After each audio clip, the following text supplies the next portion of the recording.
So hello friends, आपका बहुत बहुत स्वागत है हमारे यूट्यूब चैनल पे। फ्रेंड्स, आज हम मोन 100 यानी मोतीलाल ओसवाल नैस्डैक 100 का जो ETF है उसके बारे में बात करने वाले हैं।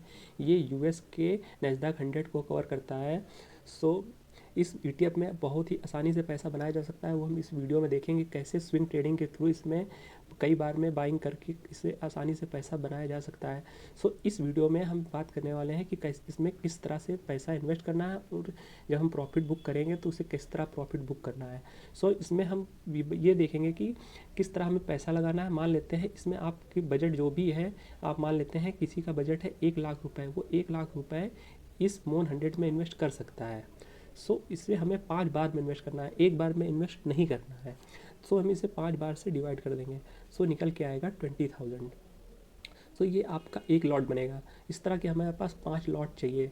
सो हमारे पास 5 लॉट हैं, 20-20 हज़ार के 5 लॉट यानी 1 लाख रुपए। वो आपका जो भी पोर्टफोलियो है आप अपने हिसाब से डिवाइड कर लीजिएगा 5 से। मान लीजिए कोई 10 लाख रुपए लगा सकता है तो उसे 20 से डिवाइड कर 5 से डिवाइड करेगा तो उसका एक लॉट बनेगा 2 लाख का। वैसे ही अगर किसी का पोर्टफोलियो सिर्फ 50 हज़ार का है तो वो 50 हज़ार को 5 से डिवाइड करेगा तो उसका एक लॉट बनेगा 10 हज़ार का। सो वैसे ही आप कैलकुलेशन कर लीजिएगा, इसमें कोई बड़ी बात नहीं है। आपकी जितनी भी कैपेसिटी है उस हिसाब से आप जितना मोन 100 में इन्वेस्ट करना चाहते हैं उसे सिंपली आपको 5 से डिवाइड कर देना है, जो आएगा वो आपका एक लॉट बनेगा। सो आपने देख लिया, इसे हमें एक बार में इन्वेस्ट नहीं करना है इसमें सारा पैसा, इसमें हमें 5 बार में इन्वेस्ट करते चलना है। सो आप समझ गए होंगे। अब बात करते हैं कि मार्केट कैसे हमें पैसा लगाना है। अब हम देखते हैं मार्केट में हम कैसे पैसा लगाएंगे। सो हम पेज को 2 भागों में डिवाइड कर देते हैं।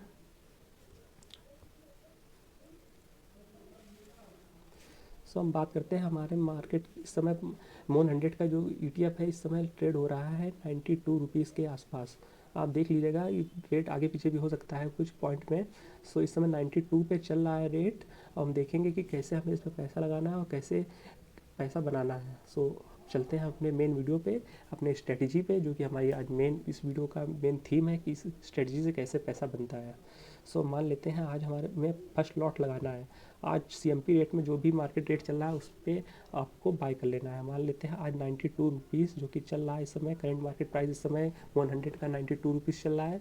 तो आपको यहाँ पे पहला लॉट लगा देना है जो कि 20,000 रुपये, या आपके हिसाब से जितना भी होता है आपने 1/5 कर लीजिएगा पोर्टफोलियो का, जितना भी आप इन्वेस्ट करना चाहते हैं मोन 100 में। तो मान लेते हैं आपने 92 पे अपना पहला लॉट लगा दिया है। तो 92 पे जैसा ही आप इन्वेस्ट करेंगे, यहाँ से दो सिनेरियो होगा, या तो यहाँ से मार्केट ऊपर जाएगा या तो यहाँ से मार्केट नीचे जाएगा। तो हम इस जगह पे हम 3% स्ट्रेटजी यूज़ करने वाले हैं। 3%, 3% का मतलब है अगर मार्केट 3% ऊपर गया आपके बाइंग रेट से तो हमें प्रॉफिट बुक करना है। और वहीं अगर मार्केट 3% डाउन होता है आपके बाइंग प्राइस से तो वहाँ से हमें अपनी सेकेंड लॉट फिर से लगा देना है, जो कि 20,000 रुपये है। मतलब 20,000 आपने यहाँ लगाया, मान लेते हैं वहाँ से मार्केट गिर गया तो आपको अपना दूसरा लॉट लगा देना है 20,000 वाला। सो अगर वहाँ से फिर गिरता है तो आपको फिर से लगाना है। अब देखते हैं कैसे करना है इस चीज़ को। तो चलिए देखते हैं क्या होता है यहाँ पे। तो यहाँ से दो सिनेरियो होगा, या तो ऊपर जाएगा या तो नीचे जाएगा। ऊपर जाएगा तो मान लेते हैं 95 हो गया, 3% ऊपर। 3% ऊपर को हम 3 रुपये ही लेके चलेंगे, इससे कैलकुलेशन ईजी होती है, समझने में भी आसानी होगा, वरना कैलकुलेशन बहुत ही टिपिकल हो जाएगी। तो यहाँ पे हम 3% यानी 3 रुपये को लेके चलेंगे। ठीक है। सो अब समझते हैं आगे क्या करना है। तो मान लेते हैं यहाँ से मार्केट ऊपर गया 3%, तो 92 से 3 रुपये ऊपर गया तो 95 हो गया। तो हमें यहाँ पे प्रॉफिट बुक कर लेना है, सिंपली कुछ नहीं करना है। और अगले दिन जब भी मार्केट खुलेगा हमें फिर से अपनी पोजीशन बना लेनी है। सो अब मान लेते हैं यहाँ से मार्केट 3% गिर जाता है, क्योंकि अक्सर होता है कोई भी पोजीशन बनाता है आदमी तो अक्सर होता ही है कि मार्केट गिर जाता है। तो चलिए वो सिनेरियो देखते हैं हम। मान लेते हैं यहाँ से 3% आपका मार्केट गिर जाता है, ये ETF है, 3% गिर जाता है।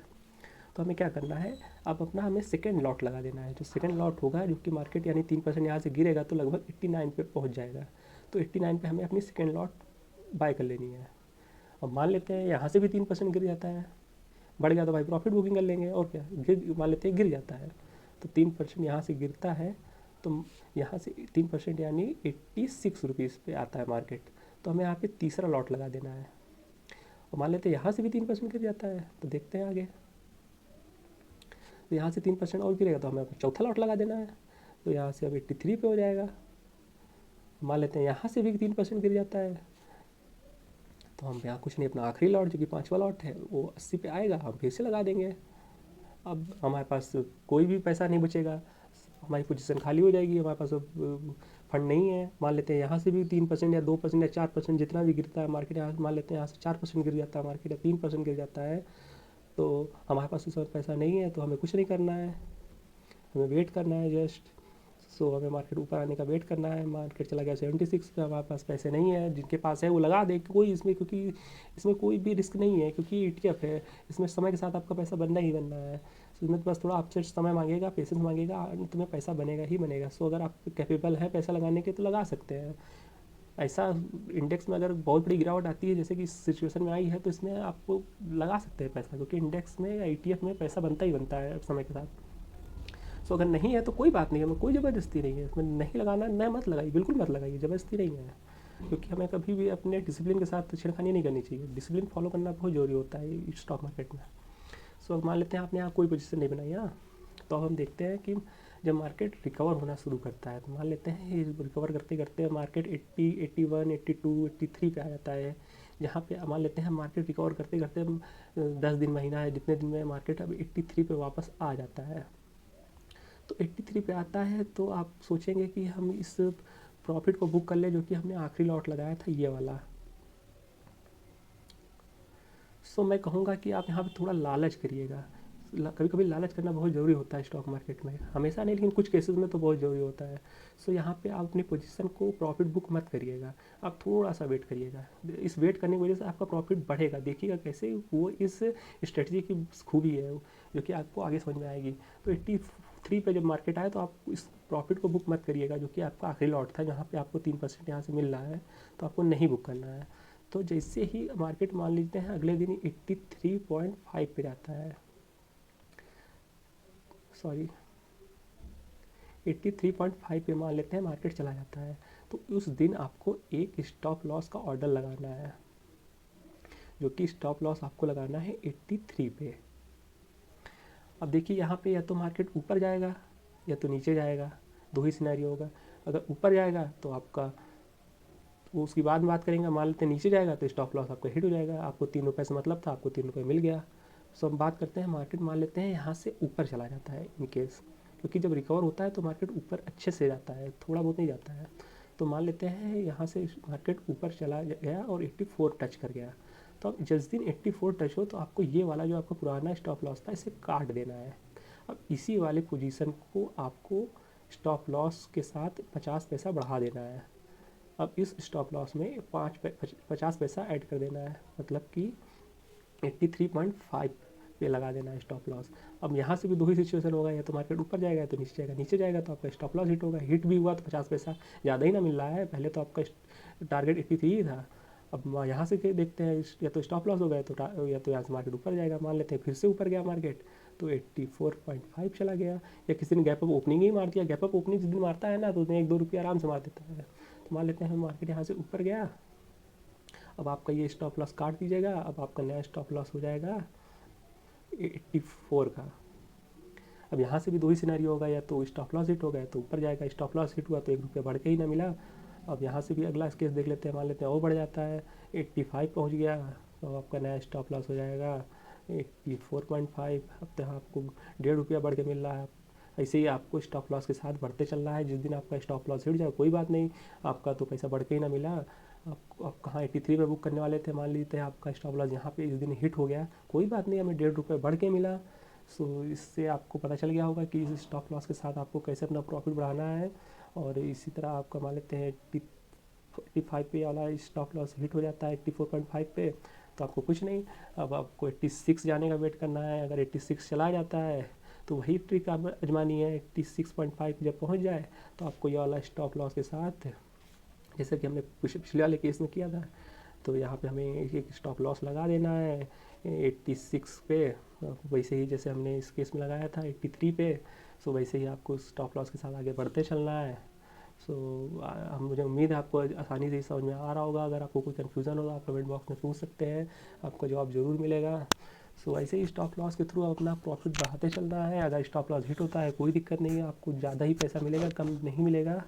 और जैसे मान लेते हैं अभी 86 वाली पोजीशन भी क्लियर हो जाती है आपकी, तो मान लेते हैं फिर से मार्केट वहाँ से गिरना शुरू करता है। तो जिस दिन मार्केट गिरने लगे और आपके प्रीवियस बाइंग यानी आपकी मान लेते हैं ये 2 बाइंग क्लियर हो चुकी है, आपके टारगेट हिट हो चुके हैं ये वाले 2, तो 86 पे आपकी अब आखिरी प्रीवियस बाइंग लास्ट बाइंग जो होती है आपकी मान लेते हैं 86 पे है, ये 2 क्लोज हो चुकी हैं, इनके टारगेट हिट हो चुके हैं। तो 86 वाली बची है पोजीशन, 89 तो गया नहीं, 89 तो गया नहीं, इसलिए आपको ये टारगेट हिट नहीं हुआ। तो अब मार्केट गिरने लगा, यहाँ से ETF गिरने लगा। तो अब जिस दिन मार्केट 83 पे फिर से आ जाए, आपको अपना चौथी वाली पोजीशन फिर से खोल देनी है, बाय कर लेना है चौथी पोजीशन, चौथी लॉट। और जिस दिन 80 पे जाए आपको 5वीं लॉट बाय कर लेना है। और जिस दिन 3% जहाँ से ऊपर जाता जाए आपको स्टॉप लॉस के थ्रू अपना प्रॉफिट बुक करते हुए चलना है। तो ये बहुत ही सिंपल ट्रिक है, आई होप आपको समझ में आ गया होगा। सो अब हम बात करते हैं कि आपको इस पैसे को कैसे लगाना है, ये भी आप समझ लेते हैं। सो जैसे कि आपने देखा यहाँ पे कि हमने 92 पे बाइंग की, पहली बाइंग, सेकंड बाइंग की 89 पे, थर्ड बाइंग की 86 पे, फोर्थ बाइंग की 83 पे, और फिफ्थ यानी लास्ट बाइंग की 80 पे। सो अगर आप इसे एक अकाउंट में बाय करेंगे तो इसका एवरेज हो जाएगा, जो कि आपको बहुत ही कन्फ्यूज़न हो जाएगा। फिर आपको जैसे मान लेते हैं इसका लगभग एवरेज निकल के आएगा 89। अगर आप एक ही डीमेट अकाउंट से इन सारी पोजीशन को बाय करेंगे अलग अलग रेट पे, तो इसका एवरेज हो जाएगा जो लगभग देख लीजिएगा कितना आएगा, मैं अंदाजे से लिख रहा हूँ 89 रुपीज़ के आसपास। सो इससे आपको फिर थोड़ा प्रॉब्लम हो जाएगी, क्योंकि इससे बहुत कन्फ्यूज़न क्रिएट हो जाएगी कौन सी पोजीशन कितने की है, क्योंकि इससे बहुत से लोग इसमें कन्फ्यूज़न गलती कर देते हैं। सो अगर आप देख लीजिएगा, अगर आप इसे अच्छे से लिखते हुए चलेंगे तो कोई दिक्कत नहीं भी आएगी, लेकिन मेजॉरिटी केस में मुझे लगता है आप गलती कर ही देंगे। तो इसलिए मैं रिकमेंड करूँगा कि आप ये जो पोजीशन बना रहे हैं 5, इसे अलग अलग डीमेट अकाउंट से बाय करिएगा। मार्केट में बहुत सारे डीमेट अकाउंट है, डिस्काउंट ब्रोकर, आप किसी में भी, जैसे कि एंजल वन है, जीरोधा है, और 5 पैसा है, और ये अपना ग्रो है, ऐसे सारे अकाउंट अलग अलग अकाउंट से बाय करिएगा सारी अपनी बाइंग। तो इससे एवरेज नहीं होगा और आपको बहुत ही ईजिली अपने प्रॉफिट एंड लॉस दिखेंगे। तो इससे कन्फ्यूज़न भी नहीं होगा। आप चाहे तो अपने ही पैन कार्ड से सारे डीमेट अकाउंट खुला सकते हैं, या फैमिली मेम्बर के किसी भी फैमिली मेम्बर का पैन कार्ड यूज़ कर सकते हैं, ईजिली खुल जाएगा। और बहुत से लोग कहेंगे कि इसमें AMC चार्ज बहुत पड़ जाएगा, ये है वो है। तो AMC चार्ज इतना नहीं पड़ेगा, मार्केट में आए हैं तो AMC चार्जेस से ज़्यादा पैसा बनाएंगे ही बनाएंगे आप, इससे कोई दिक्कत नहीं है। कमाइएगा तो पैसा दे दीजिएगा, इसमें कोई दिक्कत नहीं है। और ये जब आप कोई ट्रिक इस्तेमाल करना शुरू करेंगे तो इतना पैसा बनेगा कि AMC चार्ज तो आप हंसते हंसते दे दीजिएगा। सो आई होप आपको ये समझ में आ गया होगा कि कैसे पैसा लगाना है और कैसे प्रॉफिट बुक करना है। सो अगर अब भी आपका कोई कन्फ्यूज़न है तो आप अपना कमेंट में सवाल पूछ सकते हैं, आपको जवाब ज़रूर मिलेगा। सो अगर आपको वीडियो आपने यहाँ तक देखा है तो आपका बहुत बहुत धन्यवाद। अगर वीडियो पसंद आया है तो प्लीज़ लाइक करना मत भूलिएगा, और चैनल को सब्सक्राइब करना बिल्कुल भी मत भूलिएगा। तो मिलते हैं नेक्स्ट वीडियो में, तब तक के लिए गुड बाय।